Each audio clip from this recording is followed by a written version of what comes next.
3月，印度城市杰伊斯尔梅尔烈日高悬，几架战斗机正在天空中迅捷地飞行，飞行员时不时还做出几个高难度的动作来向观众展示他们的飞行技术。正当所有人都将目光投向天空时，令人意想不到的一幕突然发生了。原本灵活的战斗机突然冒出了黑烟，紧接着一架战机便硬生生地砸在了地上，爆炸产生的巨大声音吓坏了在场的不少观众。这是今年发生在印度空军阅兵仪式上的一幕。从天空中摔落下来的战机是印度军工部门引以为傲的国产战机光辉战斗机。作为一款由印度自主研发的战斗机，它曾经以8500万美元的标价让世界各国的采购商们望而却步。为了将这种飞机卖出去，印度总理莫迪甚至不惜亲自为它打广告。但这一次光辉战机的惊天一坠，毫无疑问让印度政府之前的所有宣传都打了水漂。印度武器万国造，熟悉印度的人提起印军的装备来源，往往会率先想到这么一句话。到了今天，印度军队已经拥有了法国生产的战斗机、英国生产的航空母舰、日本生产的鱼雷和炸药、以色列生产的雷达侦察设备、俄罗斯生产的坦克和美国生产的各类枪械弹药。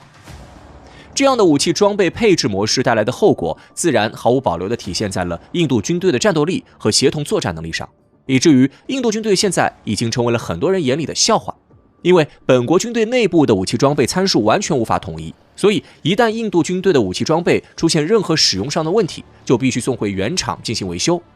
而这里面所产生的费用肯定是不便宜的。当初印度军队曾想用最小的代价来获得各国的尖端军事技术，没想到他们最后却搬起石头砸了自己的脚，钱基本上花光了，但事儿还没有办成。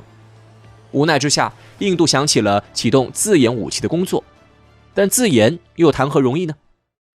早在上个世纪80年代，印度国内就出现了要推进军工装备自研工作的声音。就是在这样的背景下，被印度总理莫迪反复夸耀的光辉战机就被印度官方列为了重点研发项目。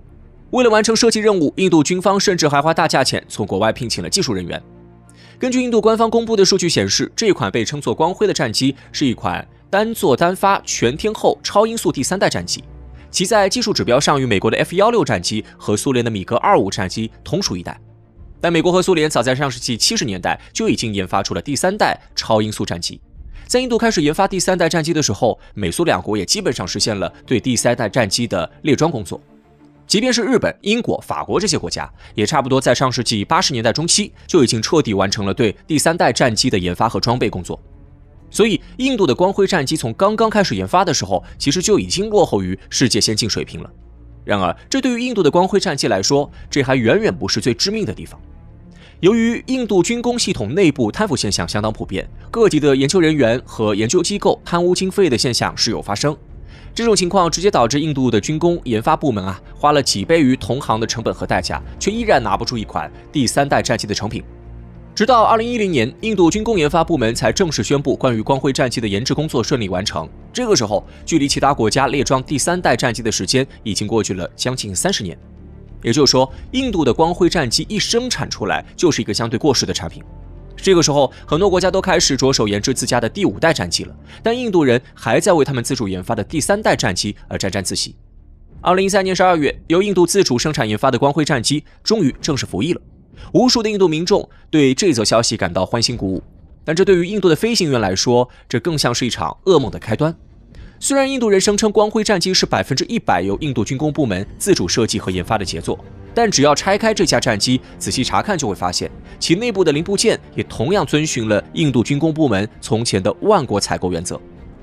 这款战斗机的发动机是从美国进口的，它的侦察雷达系统是从以色列进口的，而它的座椅和挡风玻璃则是由英国生产的，机炮是由法国制造的，最后这架飞机的装备的导弹却是由俄罗斯生产的。如果从整体的装备体系上来看的话，光辉战机的内部有超过60%的零件都是由其他国家生产和制造的。所谓的印度国产战机着实有些名不副实了。可笑的是，身为印度总理的莫迪曾经还替光辉战机打过广告。为了展示这款战机的优越性能，莫迪曾经亲自乘坐着这款飞机在空中停留了数十分钟的时间。当莫迪从飞机上走下来以后，他用轻松的语气向在场的人表示自己的体验非常好，这款光辉战机绝对可以被称得上是整个印度的骄傲。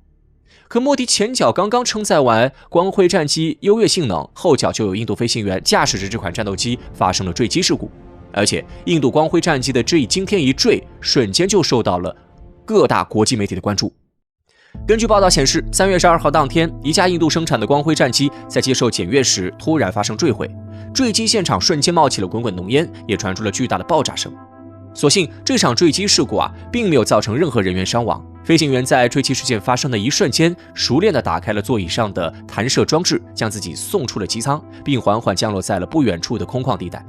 有媒体发现，当天印度总理莫迪还在现场观摩了整个过程，所以这次坠机事故相当于把莫迪本人的脸都给打肿了。印度军方立刻成立了专门的调查组，开始收集这次坠机事故的各项数据和证据。此前，印度政府早在国际市场上公开推销过光辉战机了，他们给出的报价更是令人望而却步。